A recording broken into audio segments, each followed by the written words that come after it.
Hello everybody, Flick here, and it's that time of year again. That's right, it's time for my top 5 best and worst games that I played this year that were also released this year. And much like last year, I'm having to break my rule about not including indie games usually, because otherwise I would not have enough games that I either enjoyed or hated to fill these lists. Also, like in 2016, this is going to be a slightly abridged version of things. I don't feel the need to justify myself. It's acceptable for you to like a game I don't like. It's acceptable for me to like a game that you dislike. That said though, if you want to share what games you've played this year that were also released this year that you hated, loved, fell anywhere in between in the comments, feel free. And as always, we are going to start with the top 5 best. So sit back, enjoy, and here we go. At number 5 on the best list is Persona 5. Released back in April, I didn't actually finish Persona 5 yet. I do intend to, it's just unfortunate that with a long-term Japanese RPG, finding the time to actually play it all through and do everything is hard when you're working full-time, etc, etc. That said, I played over half the game. I do intend to finish it, and what I have played is one of the most sickeningly stylish games I've ever played in recent memory. Each time a Persona game comes out, they always perfectly capture the style of the time it's released, and Persona 5 is a wonderful representation of the world as it is today, at least in Japan. It's stylish, it's got interesting characters, got an interesting story about these kids who all kind of find a way to rebel against a system that's being corrupted from the inside out. I can't stop talking about how stylish it is because it's annoyingly stylish, but in a good way, and I really enjoy it. It's really the only long-term RPG I played this year that I was willing to put hours and hours into, and still yet have more and more hours I want to put into. It's worth taking a look. It might even get you back into Japanese RPGs if you've kind of distanced yourself from them in recent years, like I have. So that is why it's on the list.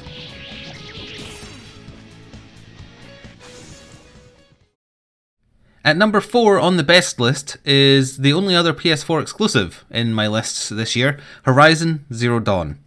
I played through this on stream, and I played it blind on stream, and I thoroughly enjoyed it. The world they've created, and coming off of the back of games which are nothing like this, it looks fantastic. It pushes the PS4 to its limits in terms of being pretty, in my opinion. The gameplay is fun. I would say that some aspects of the gameplay definitely needed work.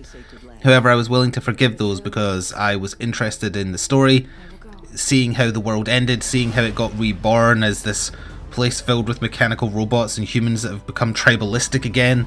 That kind of, like, it's post-apocalyptic, but it's not in the same stereotypical style as other games do post-apocalyptic. It's not filled with zombies, it's not a barren wasteland. It's this lush, colourful world that's got a really interesting dynamic going on between these robots and humans.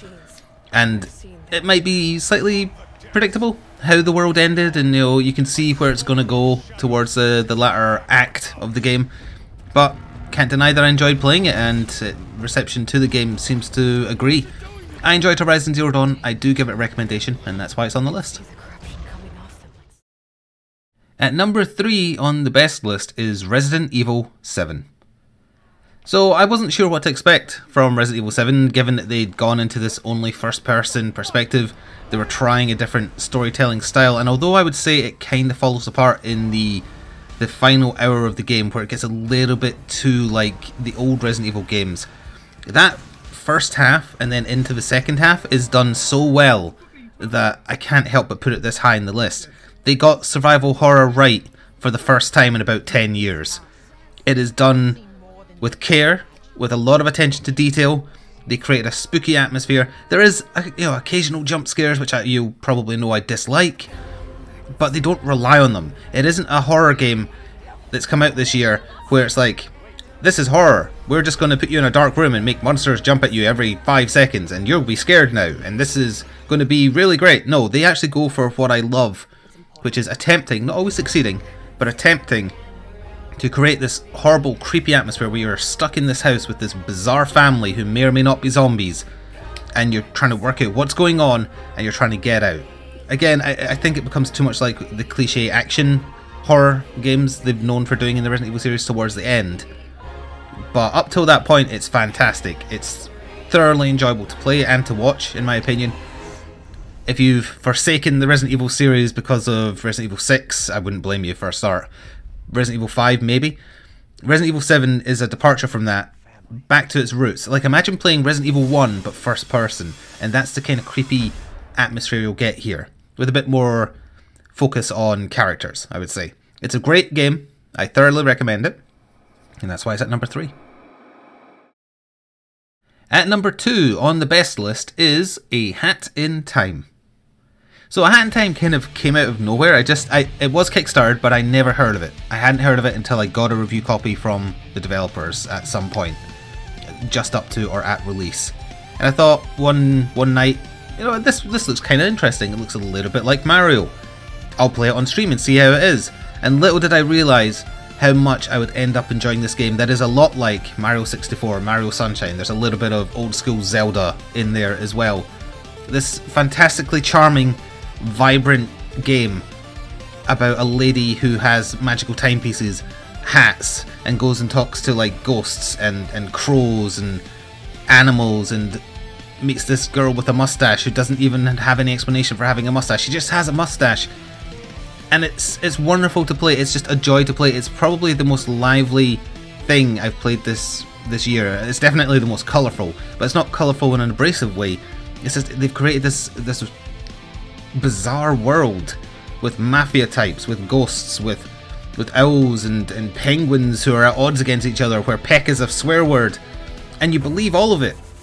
You get roped into the world, and it's a joy to play. The controls are as good as they can be for having 3D movement in a game of this style. It actually has a plot. It has a plot that you care about. It was a joy to play, and when I played it, it was only available on PC, but hopefully by the time you're hearing this, it's actually being released on console, so you have no excuse. Go play A Hat in Time, support it. It has a wonderful soundtrack, wonderful characters, a beautiful style, and I can't recommend it enough. It's really great. Go play A Hat in Time. At number 1 on the best list for 2017 is Hollow Knight.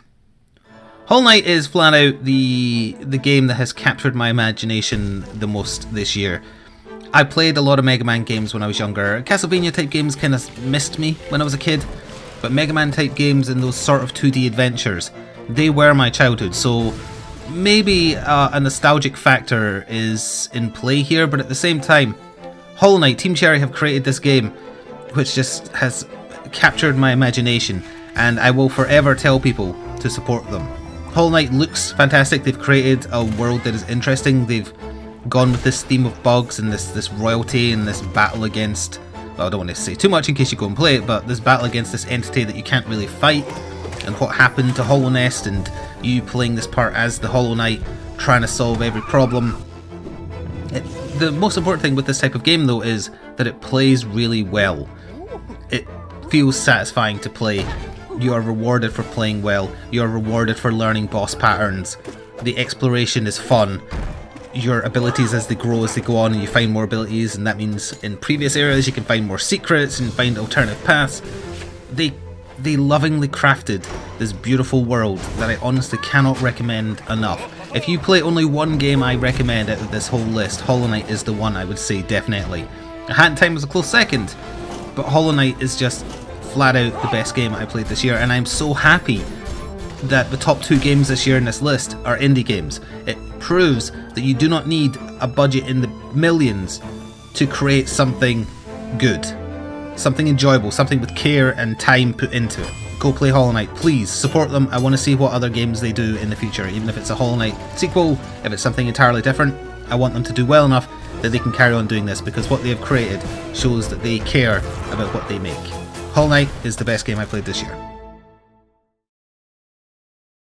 At number 5 on the worst list is Divinity Original Sin 2, and I would probably like to start this by saying I often have trouble thinking of things to fill a worst list, and that's why it kind of just scrapes on. If it was a top 10 worst, then it would be on it comfortably, sadly.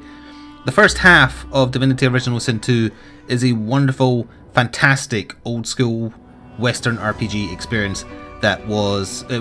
had the game just been that first half, it probably would have beat out Hollow Knight as being the best game I played this year, especially because it has full co-op.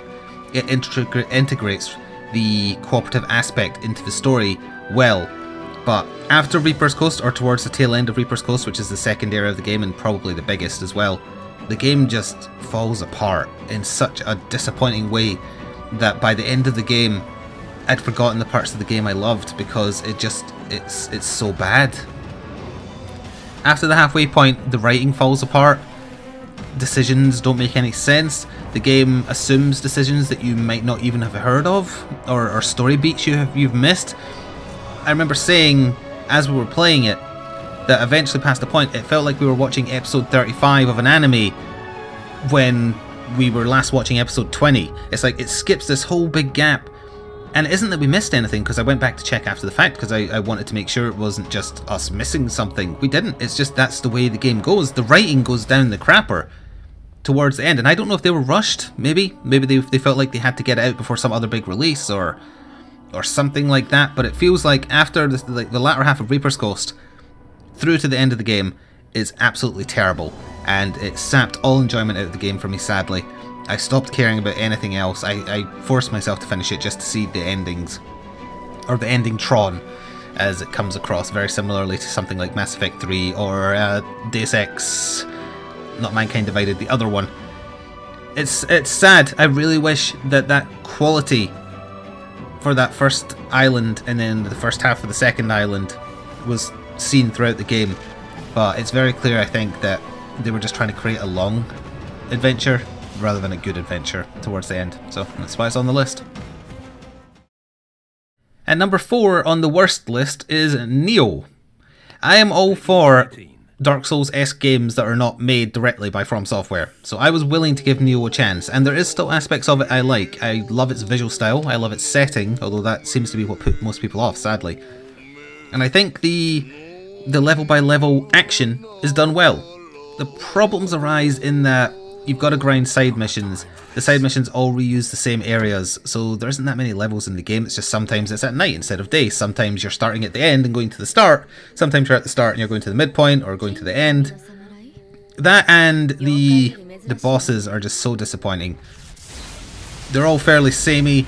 They're all very uninteresting to look at least the ones I got to before I got sick of the game. And not particularly well done.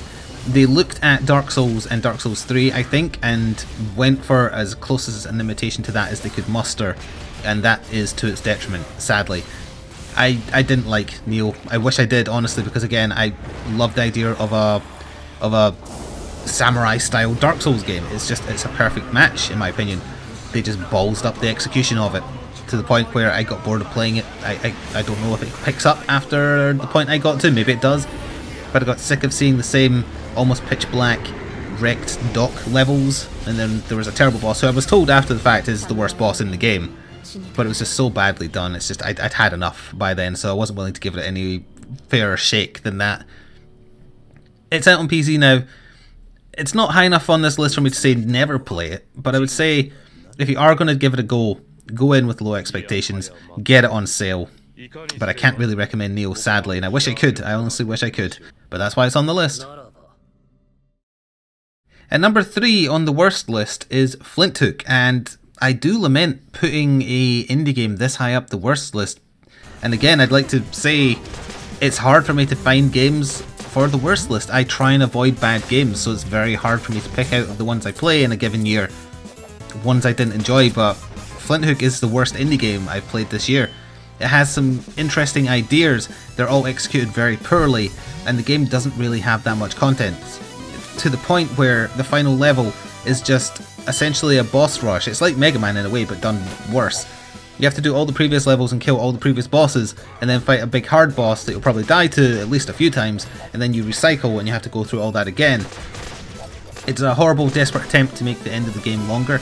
I feel like the roguelike-ish aspects of the game are done very badly, and just the basic gameplay is not very good. There's not enough iframes, your basic gun is terrible, the upgrades don't help as much as they should, the enemies are dull, the levels are dull, and there's some puzzle rooms that you're required to use the hook mechanic, and I believe this was patched after I played it, so keep that in mind.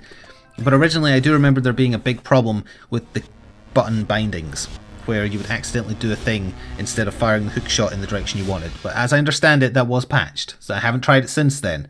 But in general, Flinthook was very, very lackluster as a game.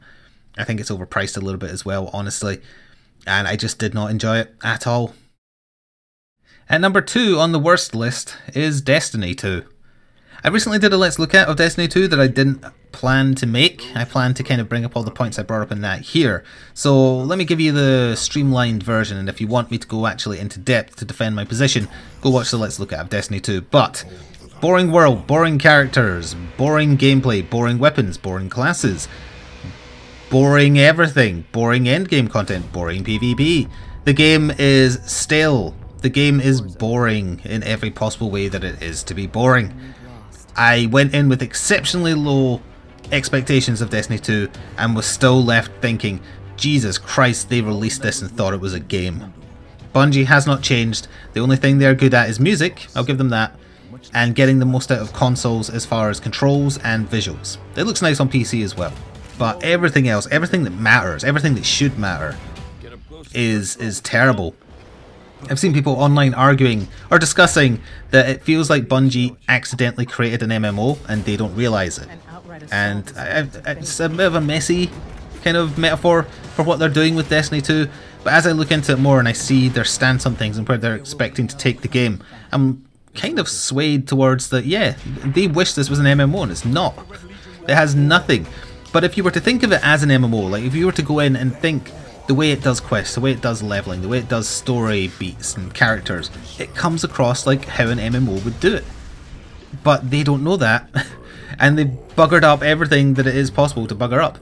I guess, if anything, the only thing you can take from this is hey, it's not as bad as Destiny 1, it's not number 1 on the worst list, it's close, but Destiny 2 is terrible. It is definitely avoidable.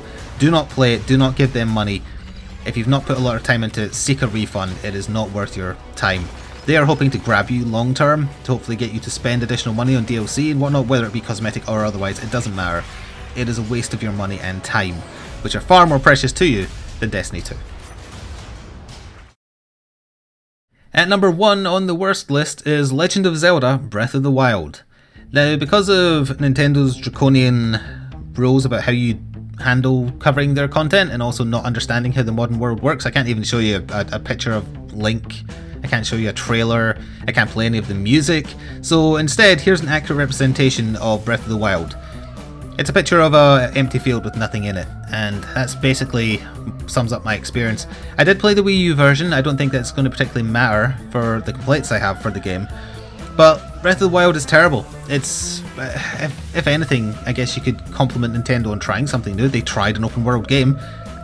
Okay, as it turns out, they're really, really bad at it. So it's good that they know that now, and hopefully they won't do it in the future. Breath of the Wild is a boring game. It's big and empty, there's nothing to do in it. The weapon degradation system where weapons break after swinging them 3 times is dumb and terrible. I know why it's in there, but it's to stop you trying to get to the end of the game instantly, which you can do. And speedrunners found that you can just run to the castle, and if you're good enough at dodging, you can get good stuff there, finish the game in under half an hour. It's a poorly paced game, it has stupid mechanics, and I know this is a little thing, and it'll be a little thing to most people, but it really, really bothers me that Link is so badly drawn. And I'm not an art guy, but Link has terrible anatomy in this game, and it really, really bothers me. It's not just, incidentally, I'm not meaning that, oh, he's smaller compared to everyone else. It's a very Japanese thing to do. No, I don't mean that at all. I mean, you look at him, look at how he is proportioned, look at him how he is proportioned to things in the world. Not other people, just things in the world. It is off, and I can't believe no one caught it. And if it's a stylistic thing, it's a stupid stylistic thing. It's not the Titans and Attack on Titan thing where they look weird on purpose. This is something that's just wrong, and they didn't catch it. But that, honestly, it's small in the grand scheme of things, but it bothers me because you have to look at it constantly. The world is empty. There's bugger all to do in it. It looks terrible. It plays terrible. If they put in a weapon system where they didn't degrade after swinging twice, if there was more to do in the world besides fighting Goblin Camp after Goblin Camp after Goblin Camp, and maybe got rid of the motion controls, then you might have had an average, boring Zelda game. What you're left with, though, is actually just a bad game. It is flat out the worst thing I played. I could barely put a few hours into it before I just didn't want to ever touch it again. It's a waste of your time. It should definitely be avoided. If they try something vastly different with the next Zelda game they do down the line, then fair enough. But Breath of the Wild is terrible on basically every level that it's possible to be terrible. I don't remember the music. It doesn't have voice acting, really. It looked okay on the Wii U, I guess, and I assume the Switch one looked fine as well. But the visuals, the story, the gameplay, the randomly making goblins who look the same as other goblins suddenly be 50 times stronger in certain areas that are right next to low-level story sections. The unnecessary grinding to get some of the costumes. All this crap, it all combines to this terrible, terrible game that is an insult to the memory of the good Zelda games of yesteryear. That's why it's the worst. Don't buy it. Stay well clear. Breath of the Wild is terrible. And that is going to conclude things here.